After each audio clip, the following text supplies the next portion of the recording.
This is BBC News. I'm Matthew Amrolliwalla. Ukraine's president makes an emotional plea to the US Congress for more help. Volodymyr Zelensky calls again for the West to impose a no-fly zone over Ukraine. I have a need. I need to protect our sky. I need your decision, your help, which means exactly the same you feel when you hear the words, I have a dream. The American people are answering President Zelensky's call for more help, more weapons for Ukraine to defend itself, more tools to fight Russian aggression. And that's what we're doing. On the ground, a relentless bombardment as Russian attacks continue against Kyiv and the country's other main cities. Residents bear the brunt of the shelling as peace talks with Russia offer a glimmer of hope.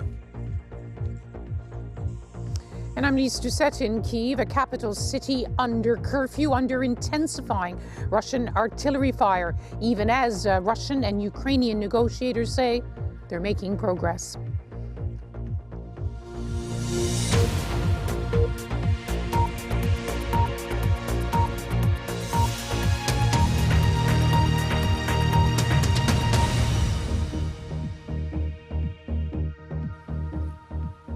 Hello and welcome to BBC News. President Biden has announced more military aid for Ukraine. It's an additional $800 million in military assistance, bringing the total to $1 billion in the past week. On the ground, there are reports that a theatre in Mariupol has been bombed. The deputy mayor has told the BBC at least 1,000 civilians were sheltering inside. Casualty numbers are not yet known.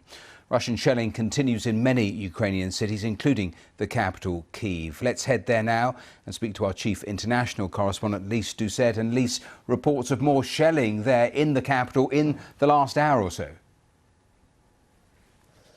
Yes, Matthew, this is a city which has been under a curfew for the last 24 hours. It won't lift until 7 o'clock in the morning tomorrow. That is 5 o'clock GMT. And for the last 24 hours, there has been more intense artillery barrages from Russia, much more sustained fire. We saw plumes of smoke rising on the northwest horizon today, believed to be coming from a Ukrainian counterattack trying to push back Russian forces, trying to enter through Irpin, a town on the outskirts, which is a gateway to this capital. Throughout the day, too, there were occasional bursts of gunfire in the center of the city. All signs of an intensifying war, even as the diplomacy to end it also seems to be intensifying, with Russian and Ukrainian negotiators speaking of progress, but real signs that they're not there yet. We're going to hear more about what's been happening today, but we've been looking at humanitarian corridors, that they've been trying to use this mechanism to help the hundreds of thousands of people trapped across the country, most of all in the besieged southern city of Mariupol. Well, one of the agencies trying to make those corridors work is the International Committee of the Red Cross. Their president, Peter Moore, has arrived here in Kyiv for a visit where he will try to work on the humanitarian situation, but also dealing with issues that very much the preserve of the ICRC, prisoners of war, and respect for the rules of war. But when we met today, I asked him first about whether he was seeing any progress in making these humanitarian corridors work. We know it from many other contexts, how difficult it is that a minimum of trust is built between the militaries on the ground so that these corridors work. I would say that in terms of numbers, many evacuations have started to work over the last 2 days. And then there are those which are in military strategy and in political significance more complicated to make work, like the one in Mariupol, which is probably the more difficult part. But we have seen even there that yesterday some civilians managed to get out. You talk about trust. It seems to us as outsiders there's no trust on the ground between Russians and Ukrainians. Well, this is, of course, the biggest problem. But I think that's also an important role for humanitarian actors like the ICRC to, through humanitarian work, through the respect of the law, through engagement on some of the critical issues that I have mentioned, to re-establish some minimal trust. The ICRC has used the word apocalyptic when referring to conditions in Mariupol. I have never heard the ICRC use that term before. Is this the worst you've seen? And you've seen many. Well, I haven't been myself in Mariupol, but I respect also the judgment of my colleagues who are on the front line of this conflict, and I think it's a genuine expression of concern given what they have experienced in a city besieged for such a long period and where all the basics services were running out. I think it is important also to recognize that this is a voice not only of the ICRC in Mariupol, but it is also a voice of so many civilians which have been trapped in that city. You're working with the Ukrainians, you're also working with the Russians. Russian shelling is often blamed for the breakdown of these corridors. Do you get a sense from your work with the Russians that they do want to make this work? Well, I have the impression on both sides that they are cognizant of their obligations under the Geneva Conventions. They want to make it work. They may have very different interpretations of what some of the paragraphs and obligations in the Geneva Conventions mean, but I think there is an effort. What does that mean in real terms? Does that mean I think they're opening fire when they see civilian buses? Well, the basic principles of proportionality, precaution and distinction which inform the conduct of hostilities under the Geneva Convention is interpreted in very different way. That's the reason why we have to engage in confidential dialogue with a party to establish some minimal agreement on what we mean by these words. We do that in all conflicts of the world, and we do it here as well. As the war intensifies, do you worry that we will see even more Mariupols, many more, to quote the UN Secretary General, a catastrophic, terrifying humanitarian situation? Well, that's why we engage with both sides to ensure that behavior according to the law is happening and the cost of war is minimized, at least. But at the same time, we also hope and we bet on more far-reaching conversations, on political conversations, on peace and ceasefire negotiations, which are, at the end of the day, the best way to stop that trend. That was the president of the ICRC talking to Lise now. As Lise was just telling us, there's been intensified shelling in the capital. The same is true in Kharkiv. The same is true in Mariupol, in so many different areas of Ukraine. Let's get the latest from Jeremy Byrne. Just after dawn, another attack hit a residential area in Kyiv. Ukrainian forces say they're keeping Russian artillery out of range, but missiles can be fired from Russia, and they are harder to stop. It was the start of another tough day. By mid-morning, sirens and smoke on the horizon from a Ukrainian counterattack, trying to push back the stalled Russian offensive to the northwest. That must be why there's a curfew, which makes it impossible to check out the sounds of battle. Ukraine's President Zelensky dropped more hints about a ceasefire. But decisions, he said, had to be in Ukraine's interest. Perhaps the missile attacks on Kyiv are to pressure Ukraine to offer concessions for a ceasefire. So far, the attacks are isolated, threatening how bad it could get. For residents cleaning up before the curfew, even a single missile is terrifying. I'm so stressed, she says, I can't even tell you anything. I'm still shaken. But really big tests of Ukrainian resolve in the capital have not yet happened. More missiles could be that test. Ukraine's will to resist, though, is still strong. Workshops have switched to war production, strengthening fortifications. The Ukrainians say they're part of the reason why Russian troops are not able to break into Kyiv. This was filmed before the curfew. What they're working on here is a tyre ripper.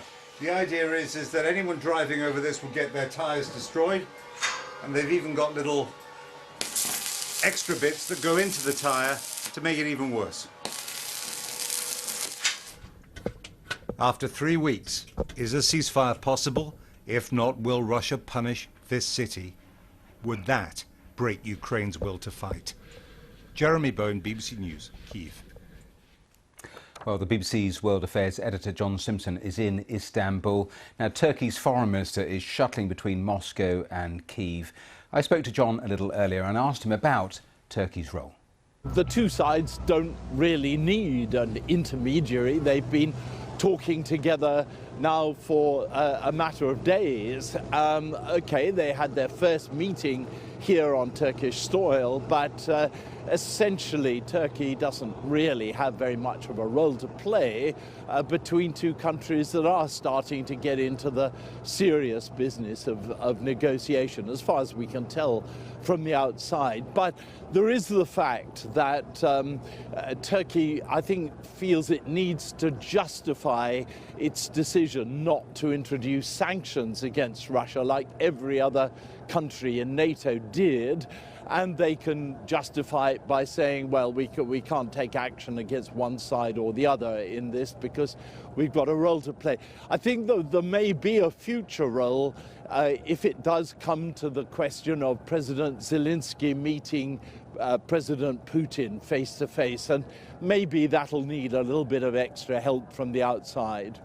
And the Turkish foreign minister has been talking about exactly that potential and the work being done to move towards a position like that. Now, you've written a piece on the BBC website that's got a lot of traction about Putin searching for a way to save face. Is that your reading of perhaps a slight change in the language from people like Sergei Lavrov? Yes, I think that they're allowing President Putin to kind of create a new reality, if you like. And what we were just hearing him talk about just now, I think, justifies all of that. I mean, he's trying to present I noticed that expression about preventing Ukraine from being a springboard for attacks on Russia. Well, I don't know whether that's code for the possibility of Ukraine joining NATO, but as we know, President Zelensky's been quite careful to make it clear he doesn't now want to join NATO. So he's given away, in a sense, at the start of the negotiations, the most important thing that President Putin could ask for, which is a clever move, because what's going to happen is that we're going to see an awful lot of discussion and you know, kind of trading over who keeps what territory. Yes. And that's, I think, going to be the future of it. I'll come back to that thought in a moment, but a brief thought on how ordinary Russians are viewing this, because Vladimir Putin dismisses fact as fake news, pushes fake news as fact. It's almost a double inversion, isn't it?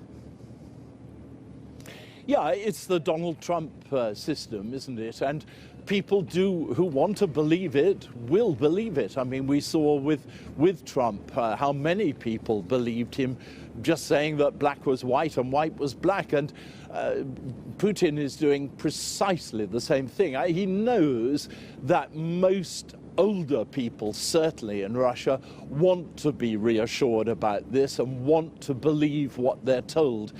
That's not so true, according to the opinion polls, of younger people, but nevertheless, he's got plenty of support for the time being. A final thought, because the UK Foreign Secretary was talking earlier in the day and was saying she was worried about the dangers of Russia having a sort of smoke and mirrors tactics, using those negotiations as a form of pausing to regroup so they could continue with the sorts of things we're seeing on the ground. I suppose stopping the war is one thing. Getting Russia to withdraw from territories in the south, the east, is going to be much, much, much tougher. Yes, and that must be Russia's intention, to grab as much territory as it can, so that in order to persuade it to leave that territory, Ukraine is going to have to give up more than it wants to give. That's what I was saying, that I think that's where the real difficulty, the real passion, the real awkwardness is going to lie. Who controls what territory in future?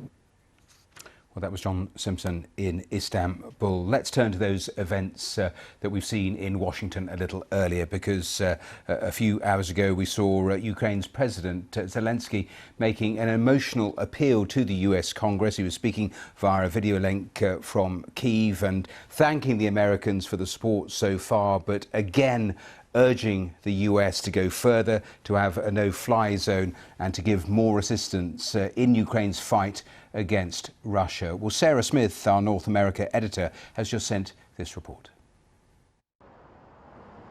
Straight to the heart of American democracy, a plea for the US to defend democratic freedom. Slava Ukraina!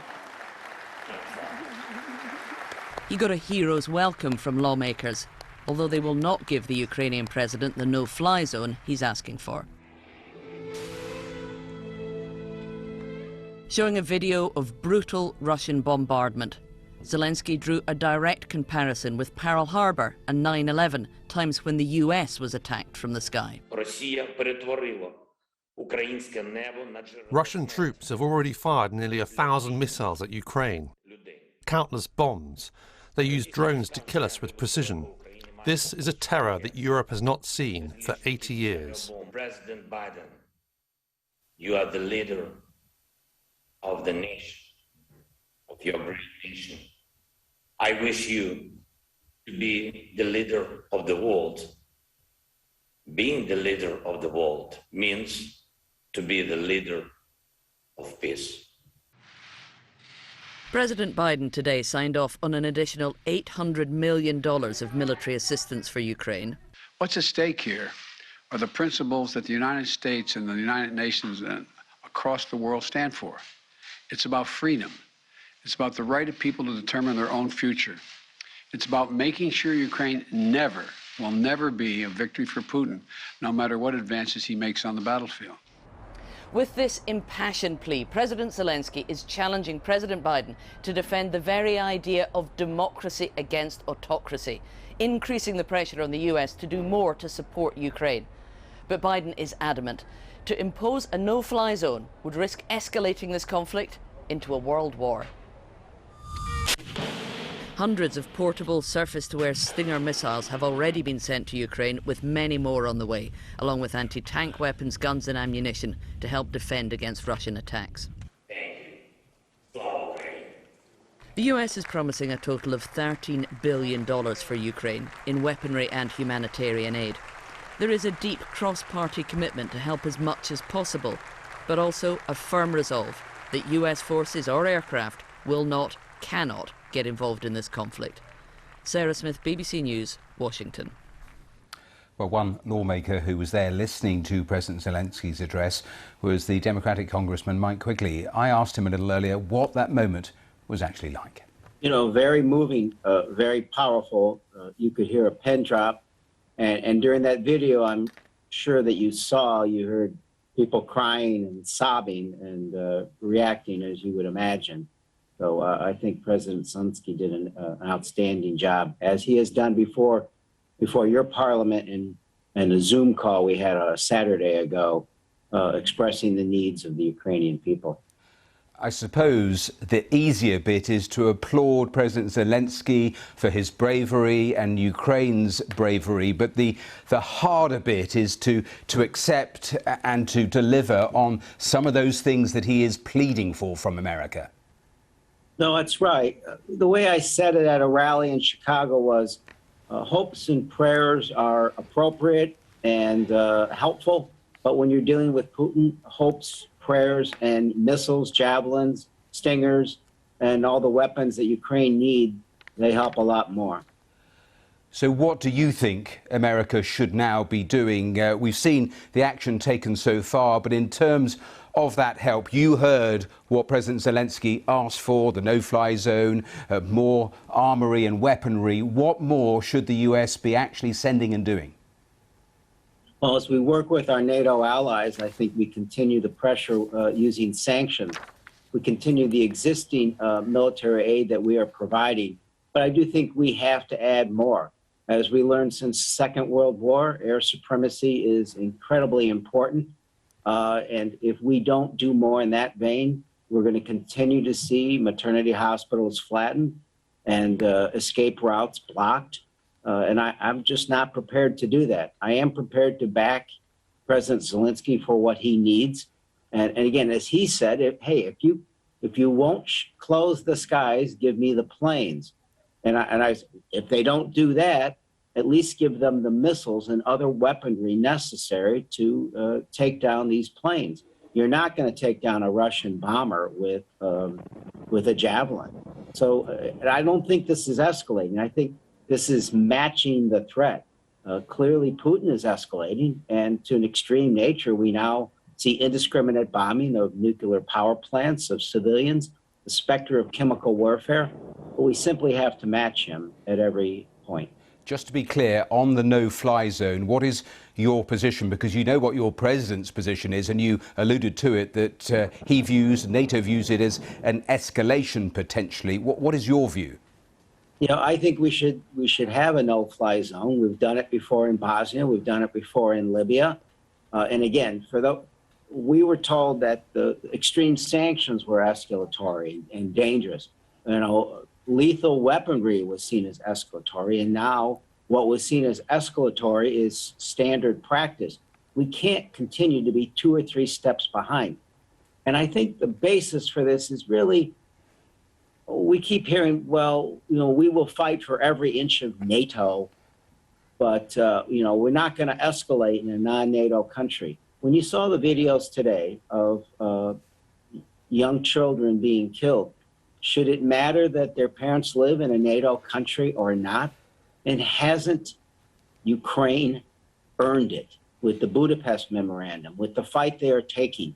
You know, I compare Zelensky speaking from Kyiv to Churchill speaking during the Blitz. Both men were talking about something more than just their country, the right of a sovereign, democratic country to exist. Well, that was Congressman Mike Quigley talking to me a little earlier on the programme. Well, throughout the last 21 days, events on the ground have been beyond shocking. The trauma is immediate, it's also cumulative. A war that's already killed thousands, displaced millions, with the fear the situation will get worse before any sort of pause. And like any war, some of the images provide an instant snapshot of the horrors that Ukraine is actually living through. Well, earlier I spoke to Marcus Yam of the LA Times. He's chronicled every day of this conflict with some startling pictures. The city of Kyiv has had close to 3 weeks now to fortify the defenses, and it's built up, it's built up an impressive, stance basically towards the oncoming invasion. Every day it seems like the bombardment is inching closer and closer to the city, hitting, unfortunately hitting a lot of residential buildings and causing a lot of civilian casualty. And, it's slow. It's very, very slow. We're looking, as you're talking, at pictures you took yesterday just on the edges of the capital. I mean, the destruction of residential blocks, it is extraordinary just to see the amount of damage done by these latest Russian strikes.